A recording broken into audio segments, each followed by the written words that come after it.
വ്യവസായത്തെ സംരക്ഷിക്കാൻ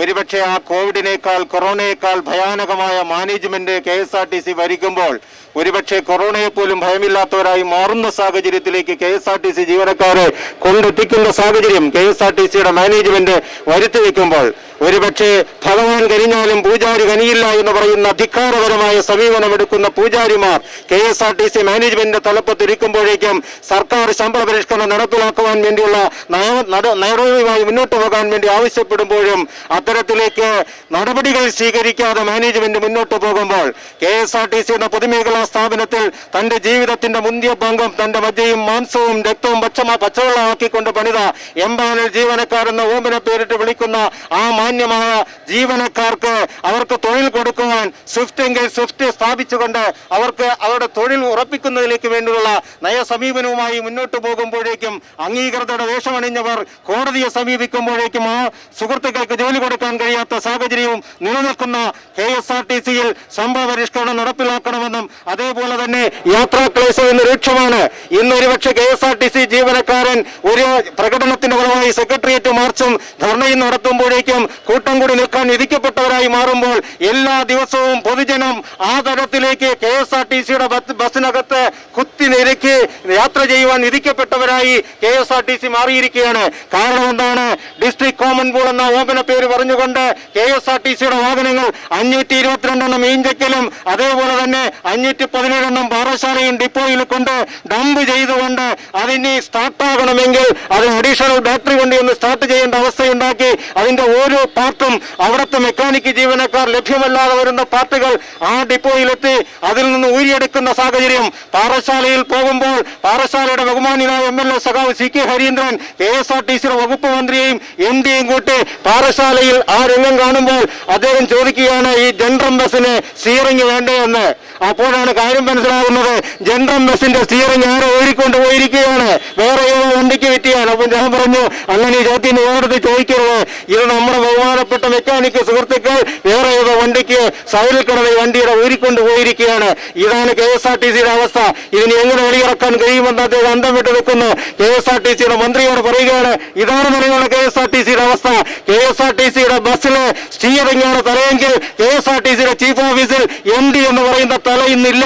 കാരണം ആ തലതിരിഞ്ഞ പ്രവർത്തനങ്ങളുമായി KSRTCയുടെ MD മുന്നോട്ട് പോകുമ്പോൾ അവിടെ പ്രതികരിക്കാതിരിക്കുവാൻ ഈ സംഘടനയ്ക്ക് കഴിയാത്ത സാഹചര്യം ഉണ്ടായിരിക്കുന്ന വേളയിലാണ് നമ്മൾ അത്തരത്തിലേക്ക് രക്ഷാപരിപാടി ഈ ഗവൺമെന്റ് നൽകിയ സഹായങ്ങൾ ഒരിക്കലും വിസ്മരിക്കാൻ കഴിയില്ല. ഒരുപക്ഷെ സമാനതകളില്ലാത്ത സഹായമാണ്. ബജറ്റിൽ ഇവിടെ അനുവദിക്കുന്നതായ പൈസ അത് ശമ്പളം കൊടുക്കുവാനും പെൻഷൻ കൊടുക്കുവാനും വേണ്ടി ഉപയോഗപ്പെടുത്തേണ്ട സാഹചര്യത്തിലേക്ക് പോയി നിൽക്കുമ്പോഴാണ് നമ്മൾ ഈ ഗവൺമെന്റ് ചെയ്ത പ്രവർത്തനങ്ങൾ, ഈ ഗവൺമെന്റ് ചെയ്ത കാര്യങ്ങൾ നമ്മുടെ പ്രിയങ്കരനായ ഉദ്ഘാടനം എത്തിച്ചേർന്നിരിക്കുകയാണ്. പ്രിയങ്കരനായ ഉദ്ഘാടനം എത്തിപ്പെട്ടിരിക്കുകയാണ്. ഞാൻ ഓർക്കിപ്പിക്കുന്നില്ല. ഈ സാഹചര്യം നിൽക്കുമ്പോൾ ഗവൺമെന്റ് നൽകിയതായ ധനസഹായം നന്ദിയോടെ സ്മരിച്ചുകൊണ്ട് തന്നെ ഗവൺമെന്റ് മുന്നോട്ട് വെക്കുന്നതായ കോടികൾ ജലരേഖയായി മാറുമ്പോൾ മാനേജ്മെന്റിന്റെ കണ്ണ് തുറപ്പിച്ചുകൊണ്ട് KSRTC ജീവനക്കാരന്റെ ശമ്പള പരിഷ്കരണം 10 വർഷമായി കൂടി മുടങ്ങിക്കിടക്കുന്ന ശമ്പള പരിഷ്കരണം നടപ്പിലാക്കണമെന്നും എംപാനൽ ജീവനക്കാർ ഇതിനകത്ത് സംരക്ഷിക്കണമെന്നും ഈ യാത്രാക്ലേശം രൂക്ഷമായിക്കൊണ്ടിരിക്കുന്ന യാത്രാക്ലേശം 2 ദിവസം കൂടി കഴിഞ്ഞ് സ്കൂൾ തുറക്കുമ്പോൾ ഉണ്ടാകുന്ന സാഹചര്യവും കണ്ടുകൊണ്ട് KSRTC എംപ്ലോയീസ് അസോസിയേഷൻ ഇന്ന് നടത്തുന്ന ഈ സെക്രട്ടേറിയറ്റ് മാർച്ച് ധർണയും ഈ ജില്ലയിലുള്ളതായ 22 യൂണിറ്റുകളിൽ നിന്ന് തിരഞ്ഞെടുക്കപ്പെട്ട വോളണ്ടിയർ സഖാക്കൾ ചിട്ടയോടുകൂടി മാത്രം പങ്കെടുക്കാൻ കഴിയുന്നവരെ മാത്രം പങ്കെടുപ്പിച്ചുകൊണ്ട് നടത്തുന്ന ഈ ധർണാ പരിപാടി ഉദ്ഘാടന സെക്ഷനിലേക്ക് കടക്കുകയാണ്. ഇതിന് സ്വാഗതം പറയുന്നതിന് വേണ്ടി സംഘടനയുടെ സംസ്ഥാന സെക്രട്ടറി സുജിത് സോമനെ ക്ഷണിച്ചു.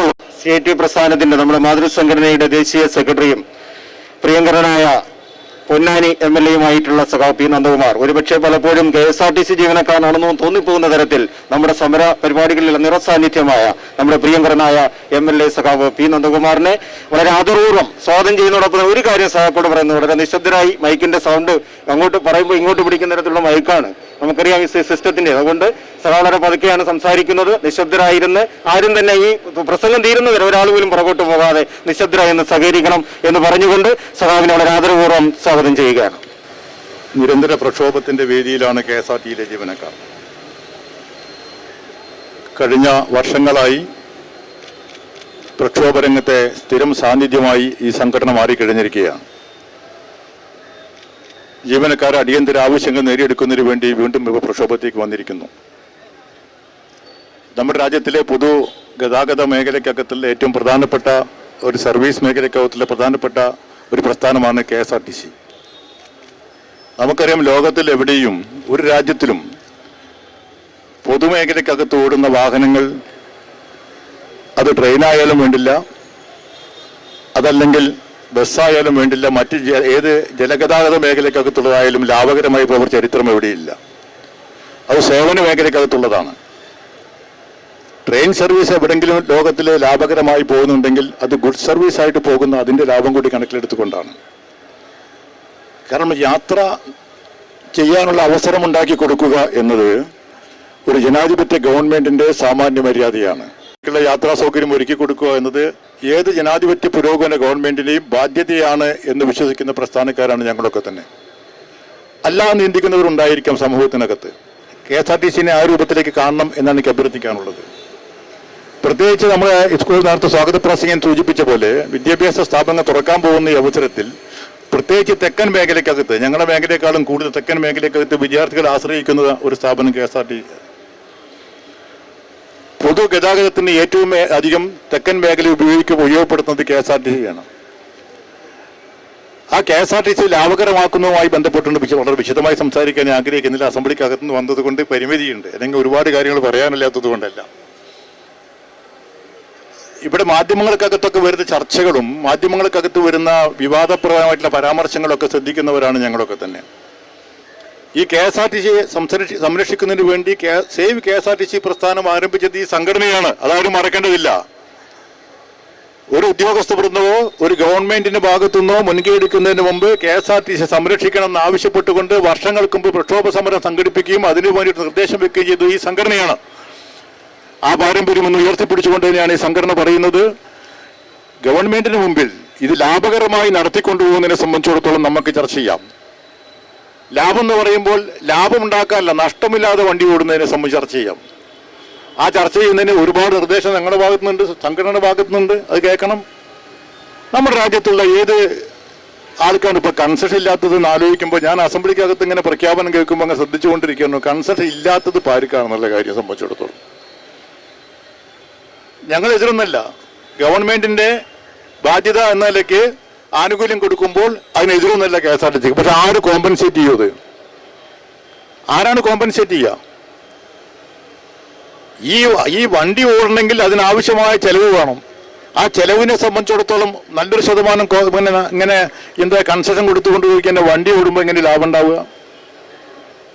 ഇപ്പോൾ വിദ്യാർത്ഥികളുടെ തുറക്കാൻ പോവുകയാണ്, അവർ സ്കൂളിലെത്തണം. ഏറ്റവും ന്യായമായ കാര്യമാണ്, ആവശ്യമായ കാര്യമാണ്, യാതൊരു സംശയമില്ല. ഈ ഇരിക്കുന്ന എല്ലാ രക്ഷിതാക്കളുമായിട്ടുള്ള KSRTCക്കാരനും ആഗ്രഹിക്കുന്ന തൻ്റെ കുട്ടിയെ സുരക്ഷിതമായ സ്കൂളിലേക്ക് എത്തിക്കണം തന്നെയാണ്, യാതൊരു സംശയമില്ല. നമുക്കാർക്കും സംശയമില്ല. അവർക്ക് സൗകര്യപ്പെടുത്തണം.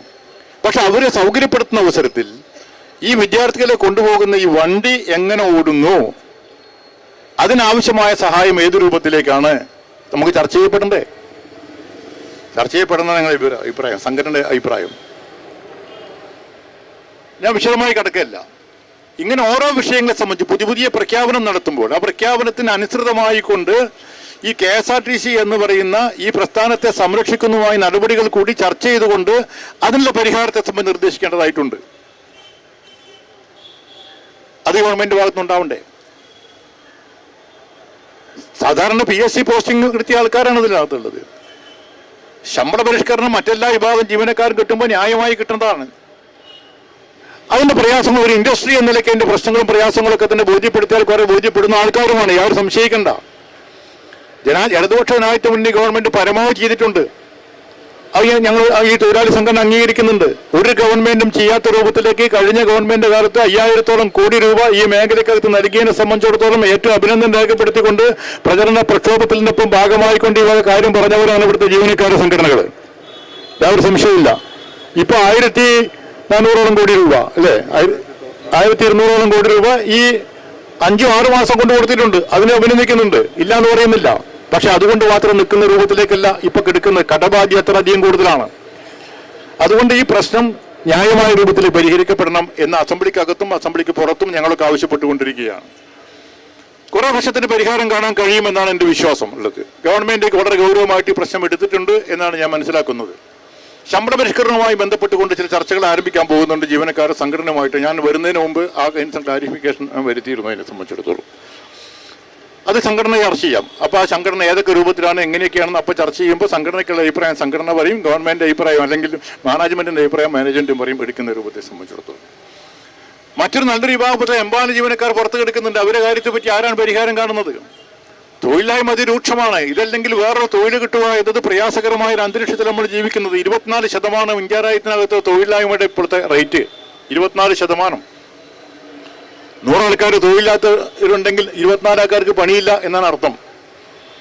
അത്ര രൂക്ഷമാണ് തൊഴിലില്ലായ്മ പ്രശ്നം.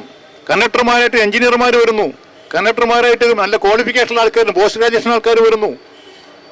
നമ്മുടെ രാജ്യത്തിനകത്ത് തൊഴിലവസരം കുറഞ്ഞുകൊണ്ടിരിക്കുകയാണ്. അപ്പോൾ പുതിയ തൊഴിലവസരം കിട്ടാത്തൊരവസ്ഥക്കകത്ത് ഇതിന്റെ എംപാനലായിട്ട് ജോലി ചെയ്യുന്ന ആൾക്കാരെ സംബന്ധിച്ചിടത്തോളം മറ്റൊരു തൊഴിലിലേക്ക് പോകാനുള്ള സാധ്യത കൂടി ഉണ്ടോ എന്ന കാര്യം ഗൗരവതരമായി പരിശോധിക്കപ്പെടണം. അവർ താല്പര്യം സംരക്ഷിക്കപ്പെടേണ്ടതായിട്ടില്ലേ? ഏറ്റവും മുഖ്യമായ ഈ 2 വിഷയമാണെന്ന് ഞാൻ മനസ്സിലാക്കുന്നത്. ഇവരെ സംബന്ധിച്ചിടത്തോളം പെൻഷൻകാരുടെ പ്രശ്നമുണ്ട്. ഈ സമൂഹത്തിന്റെ ബാധ്യതയാണ് പെൻഷൻകാരെ സംരക്ഷിക്കുക എന്നത്. ഏത് ജനാധിപത്യ ഗവൺമെന്റ് ലോകത്തിനകത്തുള്ള ഏറ്റവും വെല്ലുവിളിയായി മാറിക്കൊണ്ടിരിക്കുന്ന ഒരു പ്രശ്നമാണ് പെൻഷൻ സംരക്ഷിക്കുക. പണ്ട് കാലത്തൊക്കെ റിട്ടയർ ചെയ്ത് കഴിഞ്ഞാൽ ആൾ മരിക്കും എന്നാണ് പറയുക അല്ലേ? എന്ന് പറഞ്ഞാൽ 60 വയസ്സാണ് പരമാവധി ഏവറേജ് ഉണ്ടായിരുന്നത്. അപ്പോൾ അന്നത്തെ കാലത്ത് ഒരു ഏവറേജ് അതാണ്. ഇന്ന് നമ്മൾ ആരോഗ്യ പരിരക്ഷണത്തിനുള്ള സൗകര്യങ്ങൾ വർദ്ധിച്ചു. ജനങ്ങളുടെ എല്ലാവരുടെയും ജീവിത നിലവാരത്തിനകത്ത് കുറെ മാറ്റം വന്നു.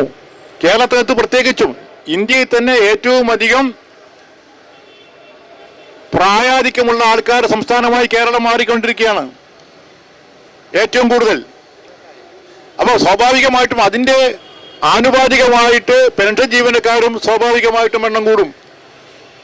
ആ എണ്ണം കൂടിക്കൊണ്ടിരിക്കുന്ന പെൻഷൻകാരെ സംരക്ഷിക്കാനുള്ള ബാധ്യത ജനാധിപത്യ ഗവൺമെന്റ് എടുക്കില്ലേ?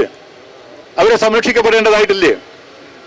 ആ സംരക്ഷിക്കപ്പെടണം എന്ന് തന്നെയാണ് ഇടതുപക്ഷ ജനാധിപത്യ മുന്നണിയുടെ കാഴ്ചപ്പാടും. യാതൊരു സംശയമില്ല. ഞങ്ങളൊക്കെ ശബ്ദം ഉയർത്തിക്കൊണ്ടിരിക്കുന്നതും അത് അംഗീകരിച്ചിട്ടുള്ള ഗവൺമെന്റാണിത്. അവർ താല്പര്യം സംരക്ഷിക്കണം. അവർക്കും ചില ആശ്വാസ നടപടികളുമായി ബന്ധപ്പെട്ടുകൊണ്ട് ഇപ്പൊ ചില ചെറിയ ധാരണകൾ ഉണ്ടായിട്ടുണ്ട് എന്നാണ് ഞാൻ മനസ്സിലാക്കുന്നത്. എന്തായാലും ഇത്തരം പ്രശ്നങ്ങൾ ഉയർത്തിപ്പിടിച്ചുകൊണ്ട് പ്രക്ഷോഭ സമരത്തിൽ കൂടി നമുക്ക് മുന്നോട്ട് പോകേണ്ടതുണ്ട്.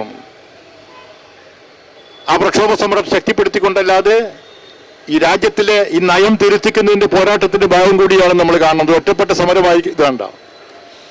ഇന്ത്യ രാജ്യത്ത് KSRTCയിലെ ട്രാൻസ്പോർട്ട് മേഖലക്കകത്തുള്ള ജീവനക്കാർക്ക് ഇത്രയെങ്കിലും കൃത്യമായിട്ട് ശമ്പളവും പെൻഷനും കൊടുക്കുന്ന സംസ്ഥാനം വേറെയില്ല എന്ന വസ്തുത നമുക്കറിയാം ഇന്ത്യ രാജ്യത്ത്. അതൊരു ബദൽ നയവും ബദൽ കാഴ്ചപ്പാടുമുള്ള ഒരു ഇടതുപക്ഷ ജനാധിപത്യ മുന്നണി ഗവൺമെന്റ് കേരളം ഭരിക്കുന്നതുകൊണ്ടാണ്. യാതൊരു സംശയത്തിനെ സംബന്ധിച്ച് ആർക്കും വേണ്ട. ആ ഇടതുപക്ഷ ജനാധിപത്യ മുന്നണി നയത്തിന്റെ ഉയർത്തിപ്പിടിക്കുന്നതുകൊണ്ടാണ് KSRTC എന്ന പൊതുമേഖലയെ സംരക്ഷിക്കുന്നതുമായി ബന്ധപ്പെട്ട് ഇത്തരം നടപടികൾ എടുത്തുകൊണ്ടിരിക്കുന്നത്. ഇന്ന് പൊതുമേഖലയുമായി ബന്ധപ്പെട്ടുകൊണ്ടുള്ള ചില ചർച്ചകൾ അസംബ്ലിക്കകത്ത് വന്നു. അതിലും KSRTC പരാമർശിക്കപ്പെട്ടു. KSRTCയെ ബന്ധപ്പെട്ട വിഷയമായിരുന്നില്ല പബ്ലിക് സെക്ടർ, മറ്റേ സെൻട്രൽ പബ്ലിക് സെക്ടർ അതിന് പ്രധാനമായിട്ടും വന്നു. പക്ഷേ KSRTC വിഷയമായി വന്നു. നമുക്ക് സംരക്ഷിക്കപ്പെടേണ്ടതായിട്ടുണ്ട്. കേരളത്തിലെ പൊതുമേഖലാ സംരക്ഷണം എന്ന മുഖ്യ പ്രശ്നമാണ്, സമൂഹത്തിന്റെ ആവശ്യമാണ്. അത് കേവലം CITUവിന്റെ ആവശ്യമോ KSRTCയുടെ ആവശ്യമോ അല്ല. നമ്മുടെ രാജ്യത്തിനകത്ത് പൊതുമേഖല വിറ്റഴിച്ചുകൊണ്ടിരിക്കുന്ന ഒരു അവസരത്തിലാണ് പൊതുമേഖല സംരക്ഷിക്കണം, അതിലെ ജീവനക്കാരെ സംരക്ഷിക്കണം എന്ന് മുദ്രാവാക്യം ഉയർത്തിക്കൊണ്ട് KSRTCയെ പ്രക്ഷോഭത്തിൽ നിൽക്കുന്നത്. ഇത് ഇന്ത്യയിലാകെ തന്നെ ട്രാൻസ്പോർട്ട് മേഖലക്കകത്തുള്ള തൊഴിലാളികൾക്കുള്ള മാതൃകാപരമായ പ്രക്ഷോഭം കൂടിയായിട്ട് നിങ്ങൾ ഇതിൽ കാണണം.